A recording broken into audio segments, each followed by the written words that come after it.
रजत जी, क्योंकि जी। आप अपने आप में एक चैनल चलाते हैं और समझते हैं कि किस तरह से नैरेटिव सेट किया जाता है। आपको जी। ध्यान होगा कि पिछले साल जब ये दंगे हो रहे थे, तो इस तरह का एक इमेज बनाने की कोशिश की जा रही थी कि मानो ये जो सीएए या अमेंडमेंट एक्ट आया है, वो कुछ इस जी। तरह का एक्ट है जो भेदभाव करता है। जी।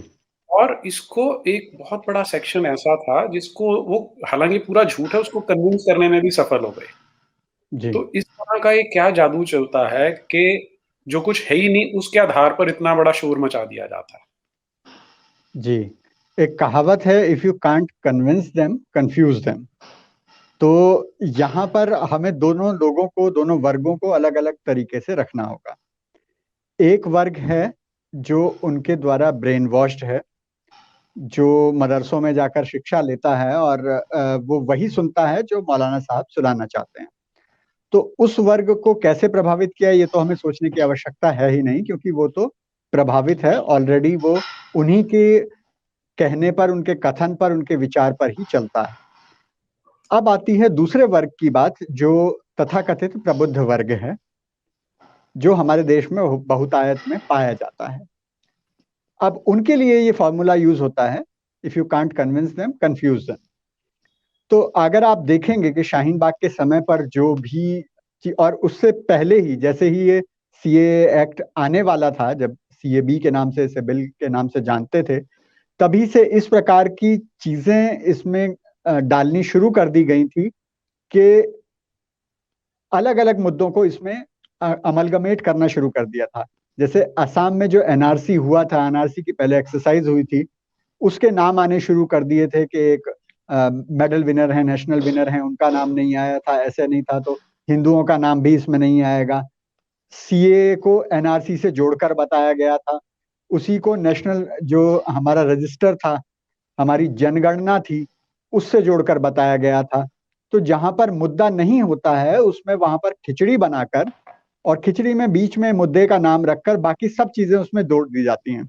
अगर आप शाहीन बाग और उसके तत्कालीन समय के जितने भी आंदोलन, जितने भी शहरों में चले, उन पर अगर आप नजर डालेंगे और उनमें लगे बैनर्स पर नजर डालेंगे, तो वहां पर आपको दिखेगा कि दलित जो ग्रुप्स हैं, सो कॉल्ड दलित राइट्स ग्रुप हैं, उनके बैनर्स भी लगे हुए थे। दलितों पर अत्याचार की भी बात हो रही थी, वो मनुवाद से भी लड़ रहे थे, वो लोग सामंतवाद से भी लड़ रहे थे। तो इसलिए उनको खुद नहीं पता था कि वो किस चीज से लड़ रहे हैं, लेकिन उनके 5 6 10 नाम हैं जो रटे रटाए हैं, जो आज किसान आंदोलन तथाकथित में भी आपको देखने को मिल रहे हैं।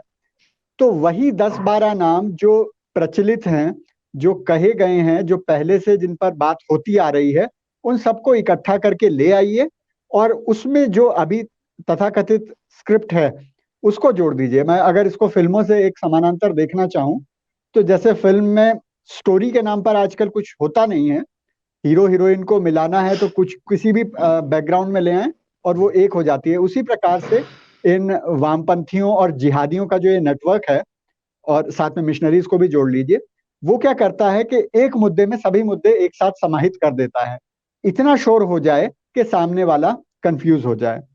सब जानते थे कि इसमें किसी की नागरिकता नहीं जाएगी, न केवल किसी हिंदू की बल्कि किसी भारतीय मुस्लिम की नागरिकता भी नहीं जाएगी।